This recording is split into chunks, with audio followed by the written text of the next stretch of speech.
What's going on, YouTube? JT is Reborn here, and welcome back to another edition of After the Movie. Currently in my theater parking lot right now, and this is probably the earliest I've gotten out of a showing for like an opening night, and in so long I can't even remember the last time it's actually been bright outside for one of these things. But I just got done watching Kung Fu Panda 4, the fourth entry in the Kung Fu Panda series in terms of films. I know there's been a bunch of TV shows, but this is the fourth movie.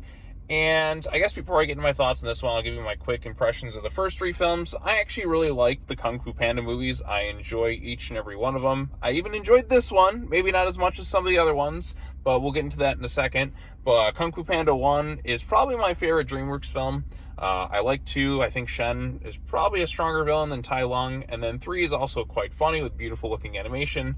And it kind of incorporates kind of new things. But going into this one, I didn't really watch much in terms of the trailers. It's been quite a few years since the last movie. I think it was 2016 was the last, or 2016 or 2017 was the last Kung Fu Panda movie. I think they did some TV spin-offs, but now we're at the fourth entry in the series. It's been several years, so they've had a long time to kind of come up with the storyline for this one. And the story this time around is Po is getting ready to kind of become like this new spiritual like leader of the valley of sorts, and he now has to choose the next dragon warrior. But meanwhile, a new villain known as the Chameleon comes in, and Po has to kind of try to stop him while teaming up with a new character who is a fox named Zhen, and who's a criminal. And the Chameleon can shapeshift. She can kind of change into some of Po's past opponents, if you will. And so this is just kind of a cross-country journey of him. The Furious Five aren't really like a factor in the plot of this one at all. Shifu's kind of there earlier on. There's some funny stuff in here for sure. And then you have Po's like two dads, like, you know, the goose, and you have like the panda father as well.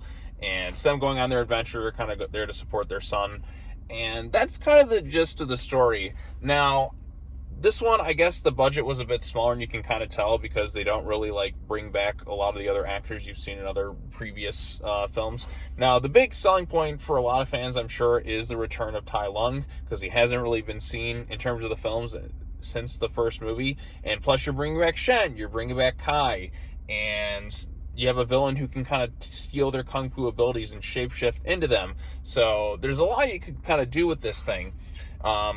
And while this is an enjoyable movie, I don't really feel like he kind of pushes the series forward. It feels kind of like when you're going, this is kind of a strange comparison, but imagine watching like the first 3 Pirates movies, and you know how kind of that goes, and then you go to On Stranger Tides, where it's kind of more of a spin-off. It feels like a smaller story. That's kind of what we get here, and I feel like there's a bit of missed potential with one, particularly with bringing back some of Po's previous opponents, if you will. Now you have Po, and like he's trying to become, like he has to kind of pass on the mantle of the Dragon Warriors, kind of what the movie is going for. Although I guess I'll have to get into spoilers in a second to kind of give more of my full thoughts. But you know what, I'll say a few things right before we get to that. Now, this is still quite a funny movie. I mean, there's still a likability with each and every one of these Kung Fu Panda movies. Jack Black is still fantastic voicing Po. I still enjoy Dustin Hoffman. Bryan Cranston and James Hong, I think, are probably the two like funniest characters in the movie. There's some great gags. I'm a sucker for like overly cutesy characters having a mean, vengeful side to them. They go to this new city, if you will, and everyone's kind of a criminal there when Po has to go on his own. There's also these little kids. He's like, oh, look at the little kids. And they're all these cutesy things, and they're just violence, I want death, and all that stuff like that. That's a bit of dark, bit of humor there. And I quite like that as well. Now, the new villain, the Chameleon, I will say is better than Kai was in Kung Fu Panda 3. I felt like Kai was kind of underwhelming, where he kind of had to steal the chi, but like they kind of never took him seriously. The Chameleon, the potential was there, but they're not really pushing the envelope with this type of villain, if you will. You get some of that sinister side to her, but it's nothing quite as impactful as what we saw in the first movie with Tai Lung, or Shen in particular with Kung Fu Panda 2, who kind of had this real threatening nature. Now, the Chameleon, you kind of get that, but like her plans and everything, just it didn't really lack like the emotional punch like I think that the other films kind of had in terms of her character, because she's a sorceress, so she's not really a master of kung fu. She's trying to steal different things, but you didn't really like feel like it was kind of pushing the envelope for her. I mean, dealing with sorcery is kind of a neat idea, and I like some of the shape-shifting elements. There's a few kind of twists and turns within the film, but there's still some missed potential there, and I gotta have to kind of get into spoilers to kind of talk about that. So we're gonna get into spoilers in a second, but if you like the first 3 Kung Fu Panda films, I'm sure you'll probably enjoy this one, but maybe not quite as much as them. I still enjoyed it overall. Like I said, I had a good time. There is a natural likability with each and every one of these Kung Fu Panda films, but after watching the first 3 and then kind of going to this one, it doesn't quite hit the mark, like the high standards, I think, of the first 3, but it's still kind of an enjoyable movie. Likewise, it feels more like a spin-off, if you will. There's no real Furious 5 in this thing. Even bringing back the villains, like I said, Ian McShane returns to voice Tai Lung, but it's like you got one of them back and the other ones are there, but they don't really say anything. So we're gonna get into spoilers here right now, so if you don't want to know any more details, you can kind of skip off the video. But like I said, I still enjoyed it. There's some nice looking animation, and there's some good action, and there's some humor involved. But like I said, it feels like something's kind of missing with this one. So let's get into spoilers here for a second. So the chameleon, if you will, is this character who can kind of like, who steals Poe's staff in a way. Well, you know, this character that Poe has to kind of team up with, Zhen, is kind of there because Poe has to kind of give the staff that Oogway gave to him. Spoilers at this point, because he gives it to somebody else to kind of get out of a situation, but it's more meant, like, this whole journey of Poe and Zhen, if you will, is about him kind of learning to trust her, and then he kind of in some way hands off the staff to her, and some, like, the way that kind of works, I'm like, okay, like, you could have done it a little bit different way, I'm sure, is handing the staff off, and then she in turn was working for the chameleon like this entire time. And so the chameleon is taking all these previous villains of Poe. So you got Tai Lung, you got Lord Shen, you have Kai, and a few other Kung Fu masters, if you will, to kind of like steal their powers, if you will. And she morphs into some other sort of crazy things, if you will. But like, there is a bit of a disappointment because Tai Lung is brought back. He's kind of put into like a little like jail cell, but there's no real big, like, there's missed potential there. Like, you could have had the villains like working together with Poe. Maybe they changed a bit in the spirit world. And also, bringing back Lord Shen, who we have not seen since, you know, the second movie. And obviously Shen was responsible for a lot of the traumas in Poe's past. If you watch that film, like, Shen is out there. Like, Shen does not speak in this movie. And I'm like, I feel like that's a bit of a missed opportunity. Because Poe's, you know, his dad, like, you know, Bryan Cranston, if you will, comes in. And like, there could have been a moment where like he sees Shen, because as you know, like what happened with Poe's past, and Shen like responsible for a lot of the deaths that kind of like went on, like, you know, with his mom and all that too. Like, there could have been at least a scene with them. I feel it would have been better. I guess they didn't want to bring back Gary Oldman. And that's kind of what this movie feels like. The Furious Five, well, they're off on their own adventure, and they're not necessarily like needed for this particular story.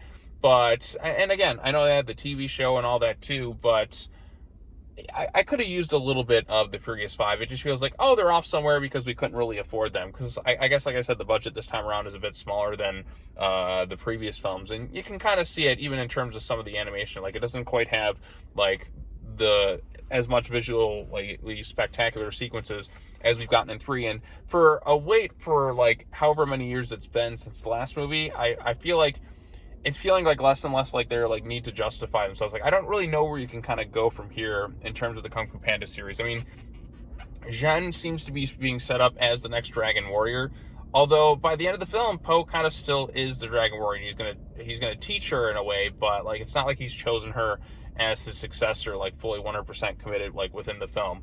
And it's kind of like, well, where are we kind of going at this point? I feel like Poe's kind of like, he brought back the past villains. You kind of like missed an opportunity to kind of really get them to showcase themselves again, or maybe have some conversations more so with Poe. I felt kind of rushed in that regards, but now that all the villains have kind of been there, you had this shapeshifter who kind of stole the Kung Fu, all these different characters. I don't really know what's kind of left to tell in terms of Poe's story, unless of course, like, you know, a character passes on or something like that, but I don't know. I really don't know what else. I mean, Shen becomes, like, are they going to do some spin-offs with her? And, you know, like, Jack Black and Awkwafina play well off each other. But, I mean, Jack Black is kind of the appeal of this thing. Because he's so, like, charismatic and likable as Poe. And there's some funny bits there, too. Like, he, you know, little shoulder angel and devil tricks they have. But, like, these kind of his inner voices. And then they turn into Shifu and all that, too. There is some, like, genuinely pretty funny stuff and some neat visual gags. Like I said, the best stuff, I think, for me, like I said, is Poe's two dads, like, being these overprotective parents with each other. So I just feel like I don't know where else you can kind of go with this series. I mean, we had such a long gap between, like, entries, and this is kind of the best. I feel like you could have done a little bit better with it. Like, it feels kind of safe in some ways. I feel like if you're going to do another one, you kind of have to go a little bit darker and kind of take some risks with it, because it feels like we're kind of playing it safe. I mean, you brought back previous villains. It's usually kind of like almost like the nostalgia like angle, if you will, but it just, I mean, they're there, but I would have liked a little bit more. Like, the first intro is like, it's me, Tai Lung returned, but it's obviously going to be the chameleon. But that was kind of an underwhelming opening. I would have liked a little bit more to kind of feel the weight and stakes of things. And I know these movies are for kids, but you can kind of push the envelope just a little bit more, and that's kind of where this movie does. It feels like it kind of plays it a little bit like too safe at times. It's still good. It's still an enjoyable film, but it feels like we're not really pushing the series forward all that much. And it's not like they didn't have time. This is a rushed movie. It's been however many years since the third film, but I kind of expected a little bit more if you're going to have such a long gap. Like, at least kind of push the envelope some more and kind of like really kind of take things to the next level to kind of justify the existence. And I feel like the series is kind of losing that luster. The first film was still my favorite, I think. I like 2 and 3 quite a bit. I still enjoyed this movie overall, but it could have been a little bit stronger is what I'm saying. And the potential was kind of there. You could have had some, like, a bit of a heavy emotional scene with Lord Shen there with, you know, Poe's dad, or, you know, his panda dad, who, like, obviously, like I said, all the stuff in the past, you could have had, like, a little conversation or something right there. You brought back the villains, but you didn't really do much with them, and that's kind of a shame. It's like, now you've kind of, like, wasted your chance with that, unless they have some other thing, or even there's no Oogway this time around as well. So it just feels like we're kind of missing some of the pieces from the other films. Like I said, the Furious Five aren't really, like, much of a factor in this movie at all. They're kind of off on their own adventure, and they sort of come back at the end of this film for, like, the credits and, like, Jack Black singing, which was still pretty entertaining, but I wanted a bit more is kind of what I'm getting at. So I still liked Kung Fu Panda 4, not as much as the first 3 entries within, you know, this series in terms of films. It just feel like we're kind of losing the justifiable reasons for this series to kind of continue. Now, if you can make them enjoyable, I'll still enjoy them. I'll still go see them, but I kind of want a little bit more. Like, sometimes that's the case with series where it's just, they don't have, like, a truly worthy storyline to kind of tell. Then just, it's better off just kind of leaving it like as it's kind of like when you go from Toy Story 3 to Toy Story 4, although this is much better than Toy Story 4. It's like 3 felt like kind of a perfect ending, and then you do 4 and it's like trying to justify its existence, and like, no, this doesn't feel justified at all. You kind of like ruin some things, in fact, and it feels such a lesser entry. And maybe it's the curse of 4 movies, but I don't know. We'll see what kind of happens when, I guess Kingdom of the Planet of the Apes comes out, like, this year. I hope that one's good. Please be good, because, like, those other 3 films were so spectacular. I would feel heartbroken if it's such a step down, but only time will tell. But anyways, if you've seen Kung Fu Panda 4, or if you have any thoughts on the other previous Kung Fu Panda movies, let me know what you thought of it in the comment section down below. I'd be interested to hear other people's thoughts on this one. So there you go. There's my quick thoughts on Kung Fu Panda 4, which, you know, still a funny movie, still a likable movie in general, just not as good as the first 3 films. So that's all I have to say. As always, take care now. Bye-bye then, and I will see you all in the next video. Peace out.